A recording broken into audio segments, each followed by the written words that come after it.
perguntas nossas agora, depois da pergunta do público, que é uma parada que é um assunto que sempre tá em voga, que é relação do jornalismo de esportes com os times. Né? Muitos dos times aprenderam, muitos não, alguns dos times aprenderam a lidar com isso, muitos até hoje ainda não entenderam muito como é que é essa relação, que você mesmo falou, né? Ser jornalista de esportes não é fazer matéria enaltecendo, sabe? Não é... Como é que é o nome disso? Só enaltecendo. Mas tem um nome disso que você faz só coisa... Puxar o saco. Não, tem um nome técnico. A gente não tá fazendo press release nem... Isso, press release, essas coisas. A gente faz press release, né? A gente pega e traduz a informação de um press release. Mas a gente não tá fazendo relações públicas do time. Isso, exatamente. E aí tem essa questão de tipo, alguém vai lá e dá um furo, e era um furo de contratação, o time fica puto porque se fala tipo, quebrou o nosso hype, ou se não diz, tá lutando contra, ou esse jornalista odeia, coisa e tal. Como é que você vê essa relação dos times de esporte com o jornalismo? É que é muito difícil ser inimigo do Guerra. Começa por aí. Porque assim, teve gente que já tentou ficar bravo comigo, falou assim, cara, mas assim, é o meu trampo. E eu falo numa boa. E eu tento ser a pessoa que eu sou o tempo todo. É claro que tem os momentos que você vai me pegar, que eu vou estar com um ovo virado, que eu vou te dar uma resposta atravessada, mas é por causa de um contexto. Eu não sou assim, eu estou daquele jeito. Sim, sim. E toda vez que eu tive algum problema, já tive problema, por exemplo, com o Radini, já tive problema com o Fred, já tive problema com o Lucas, eu tive problema com todo mundo em algum momento, porque as informações chegam, tá? E assim... Eu nunca deixei levar isso pro pessoal. Eu acho que eu sempre deixei isso muito claro para todo mundo. Sempre deixei muito claro. Eu lembro de uma vez que eu dei uma matéria, eu fiz uma matéria envolvendo alguma coisa da PEN. Eu tinha acabado de entrevistar o Pada. E assim, eu estava pesquisando sobre isso e eu não falei sobre esse assunto com o Pada, por exemplo. Daí, porque eu não queria contaminar a matéria que eu estava fazendo com o Pada com uma outra matéria que eu estava apurando ainda. Então, assim, enquanto estou na fase de apuração, eu não vou fazer esse tipo de pergunta para ele, porque eu ainda estou querendo saber se é real oficial. E daí teve um momento que eu acho que o assessor da época não era o Elcio, mas era um outro assessor, e falou assim, poxa, Guerra, você teve a oportunidade de perguntar isso pro Pada, por que você não fez? Eu falei assim, cara, porque não era o momento. Mas, cara, eu acho que desse jeito as pessoas... Vão achar ruim, o pessoal da PEN vai achar ruim. Fala assim, só vai achar ruim se você deixar as coisas chegarem nesse ponto das pessoas acharem ruim. Se você não explicar para ele que esse é o meu trabalho. Que por mais que eu estivesse pesquisando alguma coisa sobre o time dele, eu não tinha informação concreta para perguntar sobre ele, sobre aquele assunto. E eu sou uma pessoa responsável. Eu não vou fazer uma pergunta que pode até ser que seja verdade, mas eu dei a dica pro cara antes e ele vai lá e fecha. Vai se blindar. Vai se blindar. Então, assim, tem que existir uma parcimônia nisso, sabe? Tem que existir um cuidado. Daí depois, eu acho que o assessor não sabia direito como lidar comigo, pelo menos. E ele começou a me cancelar em todas as entrevistas. Daí eu peguei e mandei uma mensagem pro Pada. E foi assim, né, cara? Não, tudo bem, não sei o que lá, vamos trocar uma ideia. E voltou ao normal, sabe? Então, assim... Meu Deus.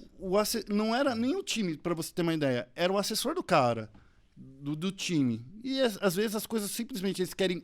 A assessoria quer blindar o time e faz do jeito errado, sabe? Porque é o trabalho da assessoria reparar problemas de marca, de visibilidade.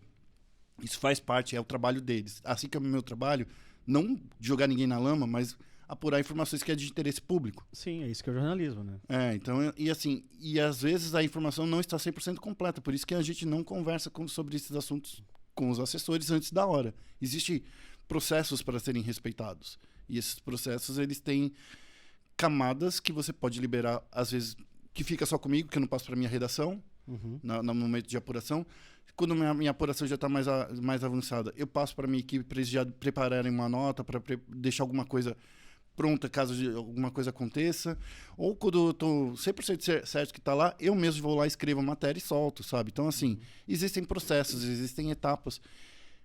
Isso era muito mais preocupante no passado. Hoje em dia, eu acho que não ainda, mas ainda existem times que olham para para um veículo de mídia, principalmente com um veículo como a ESPN, que tem a sua força, sim, no mercado de games, no mercado de publicitário, inclusive. A força é muito grande e tem gente que não entende qual é o meu trampo. E esse meu trampo é falar a verdade pro torcedor, pra torcida. Isso foi um problema no passado. Eu acho que hoje não mais, ainda. Estamos vendo o retorno de alguma outra coisa por parte de alguns times. Não vou falar qual, porque a gente ainda está trabalhando. Eu não jogo merda no ventilador. Eu não sou esse cara. Se é uma relação interpessoal entre eu e um assessor, se é uma coisa com o time em si, eu quero saber antes de chegar, mas eu nunca vou deixar isso chegar a público. Da mesma forma que eu sempre tento defender minha equipe com unhas e dentes, como se fosse um pai. Então, nesse caso, hoje em dia, minha relação é boa com todo mundo.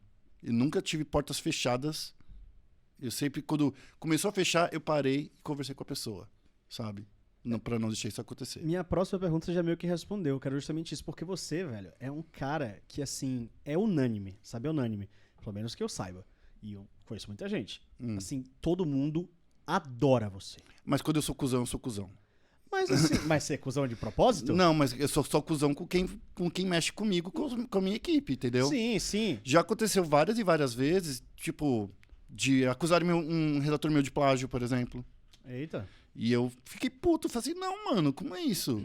Eu editei esse texto, eu dei ideia. Eu que cheguei lá e falei com o cara...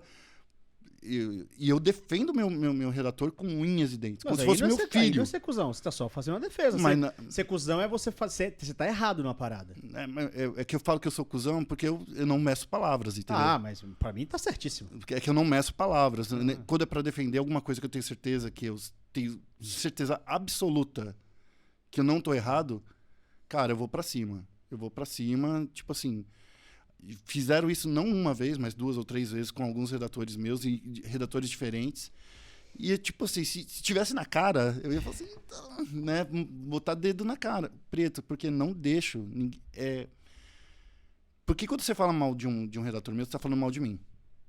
Entende? Você tá falando mal do meu trabalho. Que se você tá falando que o cara plagiou seu texto, se o cara fez uma apuração errada, se o cara tá querendo...